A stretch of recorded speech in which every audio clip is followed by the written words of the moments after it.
Welcome to day 3. We are now, before we get started, just a quick overview. Day 1 was really about a lot of terminology. Day 2, in the end, I just want to do a quick wrap up. Day 2, the core logic of inference. So whether we can draw something, draw some information from a study we do. In well-designed studies, so the logic of core inference, in well-designed studies, there are two possible reasons why the observed outcome happened. It was either random chance or something other than random chance. So that's what we're looking for as we go through. And we did a lot with that in the last time, but I just wanted to have it written somewhere specifically for you.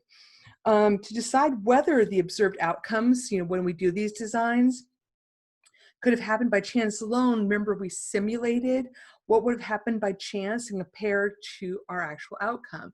So remember, we did the coin flipping and then compared to our 7 out of 8. And that was very unusual to happen when we saw the actual spread.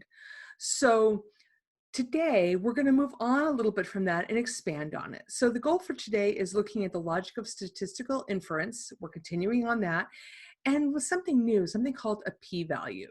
And it's going to add a lot to what we've been doing and expand on it. So for today's lecture, we're going to be using an example about advantage red. So in sports competition, there was a question, is there an advantage to wearing a red uniform rather than blue? So Bill and Barton, and was published in Nature in 2005, designed a study to investigate this research question. And they specifically looked at the 2004 Olympic Games for 4 individual combat sports: boxing, taekwondo, Greco-Roman wrestling, and freestyle wrestling, for a total of 457 matches. Then they recorded which uniform color won each match. The study found that in a total of 457 matches, red won the match 248 times, while blue won 209 times. Now, what I'd like you to do is pause the video, take a moment, and see if you can fill out the first couple lines. So just pause for a moment and see what you can do. So hopefully you took a moment and answered these questions. Take a second to look and see if they match my answers. Some of them you're not going to have the extra writing, but we'll talk about that and you can add it in. So I said underline the research question. The research question is, in a sports competition, is there an advantage to wearing a red uniform rather than blue? So I underlined that. What's my observational unit? What am I looking at as I look at these? Am I looking at the individual athlete? No, I'm looking at each match, like we did with the Sarah study. We looked at each question when she was looking at the videotapes. This is each match. We're going to look at the match. So here's how it helps me to figure out what the observational unit is. It said that they collected data on 457 matches. So you're collecting data on those matches, so you know that's what you're observing. So to help you to figure out what is the observational unit. So I'm observing 457 matches. That must mean that each match is an observational unit. The variable of interest in the study is the winner's uniform color. And it's categorical. That's why I put a C after it, not for color, but for categorical. Is it binary? We could definitely make it binary, right? Red, yes or no. So I'd say yes. On an exam, if I ask you, is it quantitative or is it categorical? And I don't ask about binary or non-binary, do not worry about including it. If I specifically want to know if it's binary, I will ask you, okay? Success. Now, how did I choose success red uniform wins? It's based on, if I go back up here, the research question. In a sports competition, is there advantage to wearing a red uniform? So they're looking specifically if there's an advantage for red. So that's why I'm going to treat red as the success. What if they said if there's an advantage to wearing a blue uniform? Well, then my success would be blue. Failure is blue uniform wins. In other words, red does not win. The population, what we're looking at are all such matches, meaning all Olympic games that are set up like boxing, taekwondo, Greco-Roman wrestling, freestyle wrestling, anything like that in all Olympic games. It's what we would be looking at. But obviously, we can't look at all of those. It would take forever. So what we're going to do is we're going to look at all those matches, and we pulled data on 457 of those matches. Now, this is when we start getting into some newer things. The parameter of interest, okay? First of all, it's the parameter in. As soon as you see parameter, we want to think long run, right? Because parameter is what we don't know. It is the unknown. It is what happens in the population that we're looking at in general. So it is the long run proportion of times red wins in all such matches. All right. Now there's a special, it said, what's the parameter? Well, there it is in words. What is the symbol? Now the symbol is pi. Pi in this case does not equal 3.14. Pi is a symbol that we use to represent four proportions, the long run proportion, based on the population, because remember, proportion, population, right? So for categorical variables, the parameter is the long run probability of success denoted by the Greek letter pi. So we are going to see pi a lot this quarter. Once again, for those of you who had me for a math class, forget it, it's not 3.14. Can't believe I'm actually saying that out loud, but don't. All right, so moving on. We're going to now we're going to formalize how we talked about, remember we mentioned before that the null hypothesis and the alternate hypothesis. Before we fill in up here, I want to just look at definitions. So the definition of the null hypothesis typically represents that random chance alone explains it. Null, dull, in other words, nothing interesting is happening. So there's nothing, it's just random chance. Random chance alone, nothing interesting is what you'll frequently hear statistics professors say. Nothing interesting is happening here. That's the null hypothesis. So in the Sarah example, it was just Sarah was guessing. The alternate hypothesis, what we're really testing, we're trying to find out something about. It represents the alternate hypothesis typically represents the research conjecture about the parameter of interest, all right? So in the Sarah example, was Sarah actually able to choose the right? She wasn't just guessing, she was choosing the right picture. In this case, looking at it, we're gonna write it in symbols and in words. So the null hypothesis, it's saying, I'm going to write it in symbols first.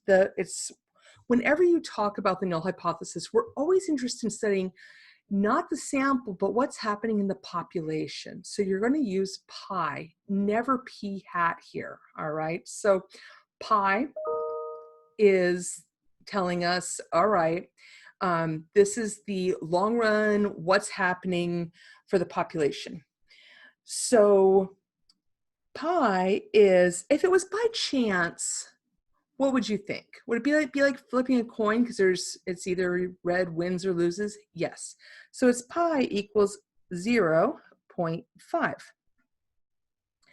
In words, we can say that in the long run, red and blue are equally likely to win.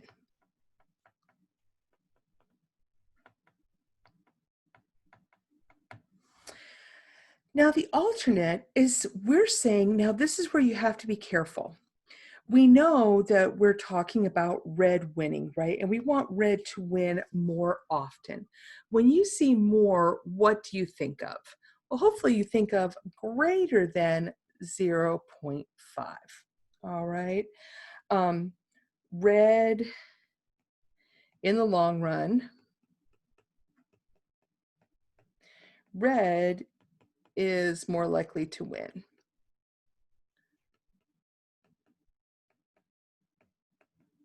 Than blue. Now, you won't necessarily see in the long run all the time here. It'll just say red and blue are equally likely to win. Red is more likely to win.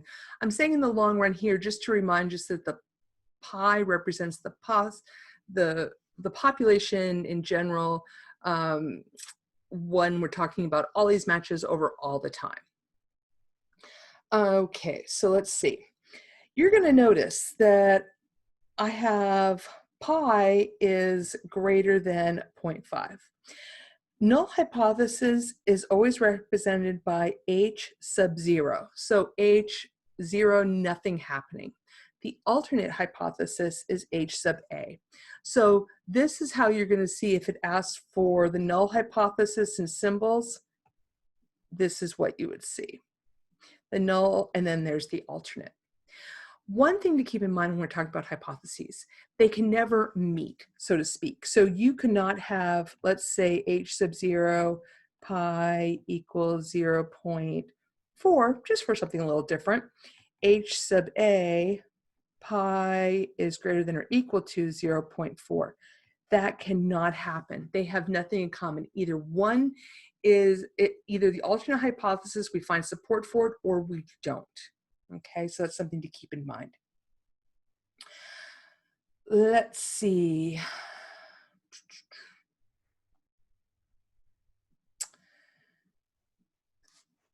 So we went through, sorry, just getting myself together there. Okay.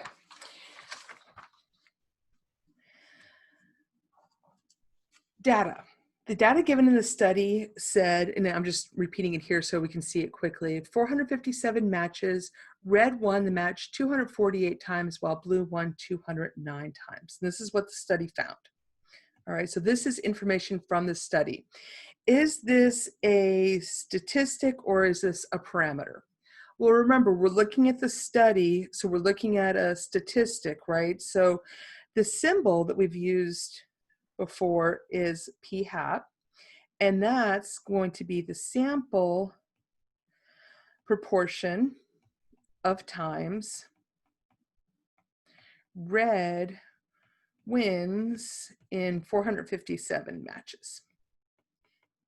In general, I won't have you write that out in words. It would take a while on an exam. On the other hand, you should be able to recognize that it's true if you read it. So I'm going to do the calculation. You notice I used 248. Remember, we're looking at the proportion of the sample that red won, right? So always be careful to look at your numbers carefully, all right? Because if you grab the wrong one, if I did 209 times, 209 over 457, that's looking at the proportion of blue. So you need to be consistent, and that's very important.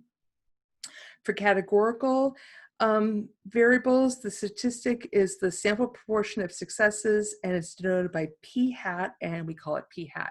Once in a while, I can't get things to work out, like in Canvas, and you may see p on dash hat, that means p hat, all right?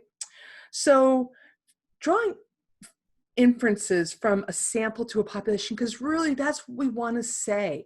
We want to be able to say something in general about those type of matches, not just about the sample. The sample is a sample. Remember, every time we take a sample, when we did the penny thing initially with the applet, do you think each sample would come out differently? Yes. All right. So we're hoping to be able to draw some inferences. Is it possible that red and blue are equally likely to win, and that in 457 matches, red just happened to win more often by chance? Yes, always. You know, when we're looking at these things, sure, it could be random chance. Anything could happen. Heck, I could win the lottery and not be teaching next year. I guess I'd have to actually enter a lottery. But, you know, I could be struck by lightning. Odds aren't good, but I could be. All right. What we really want to know is if red and blue are equally likely to win, how surprising would it be to see 248 wins in these 457 matches? So we want to say, how likely is it if it was 50-50, that in this case we would get 248 wins? So how do we go about this? Once again, we can simulate what the long run pattern of the results of the 457 matches could have been by chance if the null hypothesis were true. That is, if the probability of winning was 0.5.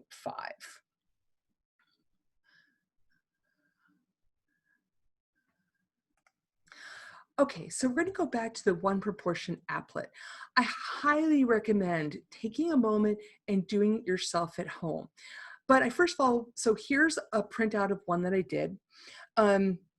This is always the null hypothesis. This is the null hypothesis. So h sub 0, where pi equals 0.5. So whatever your probability is that you're looking at comparing for the null, you're going to put in there.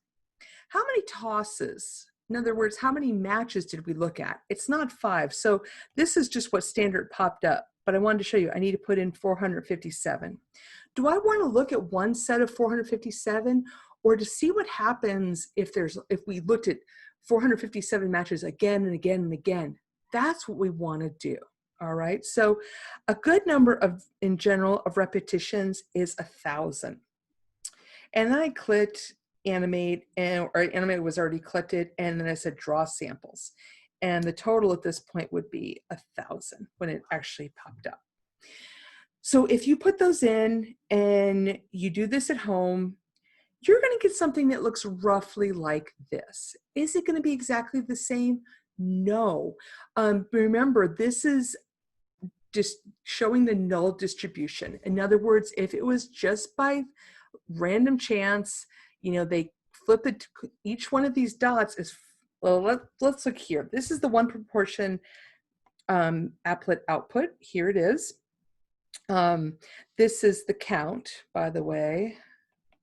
This graph generated by the applet is called the null distribution. In other words, it shows the number of red wins. Could have been by chance if red and blue are equally likely to win in these 457 matches. That is the null hypothesis. Nothing special here is going on is true. Now we need to understand what this is telling us. So this is, we did a bunch of coin flips. Each time we did 450, each of these dots. Let's talk a little bit more about each of those dots actually. Because we want to simulate the long run, what happens. So first of all, how many dots are there? Well, there are 1,000 dots, right? We ran this thing 1,000 times. What does each dot represent? Each dot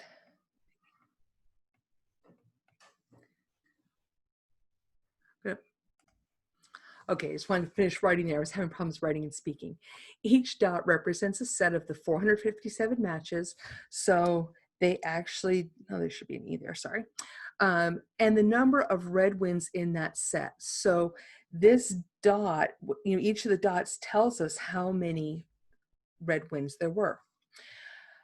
At about what numeric value does this graph center, and why does that make sense? Well, let's see. It centers, looking around here, probably somewhere right in here. It's at about half of 457. Because remember, the null is generating the 50-50. What would happen if it just happened again and again? So because the null, it's about halfway of the 457, because the null distribution, what we've generated here, shows the number of red wins expected just by chance. If it was 50-50 and we did 457, so like I said, each of those dots represents 457 coin flips and how many times red popped up. So the question really is, at this point, we're trying to figure out, does it look like the 248 that red had wins, is that unusual? Is that something that we could expect looking at this distribution? Is it plausible? So is it plausible that, or unlikely that the 248 wins is totally by chance? Well, here's how I would say. I would look at this is how we're going to start. We're going to look at the dot plot. And 248 is way over here, right? This is where the 248 is. Is there a lot going on out here, or are there very few observations out there? What do you think? I think there are very few. That seems unlikely. It looks surprising. Let's see. So does 248 wins appear surprising? That is unlikely to happen by chance alone? It looks surprising to me.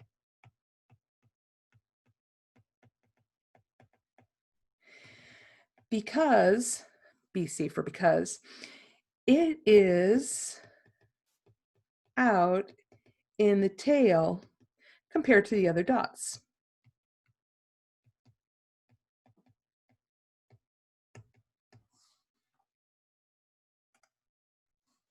Now, is there a way to quantify how unlikely 248 wins in 450 matches is to happen by random chance alone? Is to use something called the p-value. And we're going to see that a lot for the rest of the quarter. The p-value is the proportion of times a result, that should not be as, but is, or more extreme, let me see. A result, sorry, should be as, I should have left it as, pardon me. The p-value is the proportion time a result as or more extreme as that observed in the actual study can happen by random chance alone.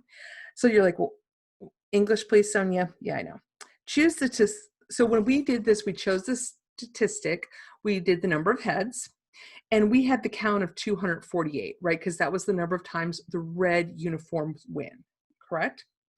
So what it did is I said, has to be greater than or equal to, because we want to know as extreme as or more. So this is greater than. So what the applet does is it went through and counted how many of those dots out of 1,000 were greater than or equal to 248. So red won more than that. You look at the proportion, 42, it only was 42 out of 1,000. That's 0.42. That's pretty small, all right? So that p-value is 0.042. So what this is telling us is that there are 42 dots that are greater than or equal to 248. So there are 42 instances where the result was 248 red wins or more. So I suggest pausing for a moment and writing down what I wrote here. Okay, so now I'm going to discuss it. First of all, ignore the 1, 2, 3. I'm just going to read it. So I'm interpreting the p-value. If red and blue are equally likely to win, which is where we started with, we would observe 248 red wins or more in a sample of 457 matches, about 4.2% of the time. Because remember, when you have a p-value and you want to go to percent, you move it over 2 times just to get 2 percentage. This is a reminder. Now, when we're sharing information about what we find in using the when we find the p-value, the first thing we share is the assumption. So we're saying what we're assuming. So that's number 1. And you see the assumption is a null hypothesis, which it is, red and blue equally likely to win. What we found during this study, we observed 248 wins out of a sample of 457. And then we were able to say how often it happened. And it's going to be 248 or better, because remember, we're looking for or more. And in this case, it was 4.2% of the time. If your result is weird, would we expect the p-value to be big or small? Well, looking at it, it's obvious we'd expect it to be small, right? If it was a big p-value, if there were a lot of dots, let's say it was all of this, that would get up to a pretty big number. That'd probably be like almost, what, 40% or 0.4. So if we're going to talk more about that as we go along. So now let's formulate conclusions about the research question. Remember, we have two possible explanations. In general, remember we looked at the null hypothesis, that the red wins over blue half the time. That is, so looking here, whether red or blue wins is random. Sorry about that, is random.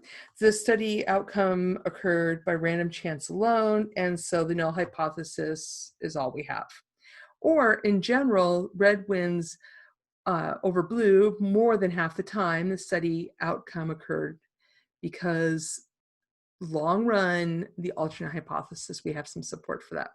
So based on a p-value of 0.042, the explanation, what do you think, 1 or 2 is more reasonable? And then state your conclusion. So pause it for a minute, think about it, and see what you come up with. So hopefully you agreed that 2 is what we should conclude. So based on the p-value, explanation 2 is reasonable. So state our conclusion. So we want to start with based on the p-value. The p-value that we found in this case was 0.042. We have strong evidence. Now we're going to talk a lot more about this coming up in the next couple of days. So you don't, at this point, don't worry too much about it. Just know that it's strong, it's good evidence. That red wins over blue more than half the time and matches similar to the ones in the study. This p-value is small. Now, you notice I underlined similar. We cannot say that this works for all sports. Can I say anything about football? Well, no, we didn't study anything about football. But we can say things about similar sort of sports that are one-on-one and in the same vein as the wrestling and the other things they looked at. So the last one here. So to state a conclusion, we always write the conclusion in the context of the study. So you notice up here, I said what the p-value was, but I didn't stop there. I say about what evidence we have and then use it in relation to, I just don't say we have strong evidence. I say we have strong evidence that red wins over blue. Here are the guidelines. If the p-value is greater than 0.1, we don't have much evidence against the null hypothesis. So like when I circled a bunch over there, it was, let's say 0.4, yeah, that can totally happen by random chance. So this is the guidelines you're going to use. And of course, you'll have these on when you take your exams, and you'll be able to know, okay, if it's greater than 0.1, not much evidence against the null. Between 0.5, less than p-value, up to 0.1, there's moderate evidence. Is it strong? Definitely not, but it does make me question, maybe we should do another study. Between 0.1 and 0.05, strong evidence, and then if it's very small, if it's less than 0.01 or equal to 0.01, we have very strong evidence. So keep in mind, a smaller p-value gives us stronger evidence against the null hypothesis and strong evidence for the alternate hypothesis. A small p-value, evidence against the null, and there's an evidence for a p-value that's not small. So a p-value that's anything bigger than 0.1, there's no evidence against the null, and there's no evidence for the alternate hypothesis. Now, here is a common mistake that's made again and again and again. And I just want you to you can never find evidence for null. You can't find evidence that it's random, okay? There's no way that we can find evidence that it is random. We can find evidence that it is not the alternative hypothesis. However, are there infinite numbers of alternate hypotheses that could be true instead? Definitely. So you don't find evidence for the null. All right. So the null just being random chance. It's more, okay, it's not random chance, but there's so many other options it could be. It's not the alternate hypothesis that we tested that found anything, but it could be another one. Anyways, have a great day.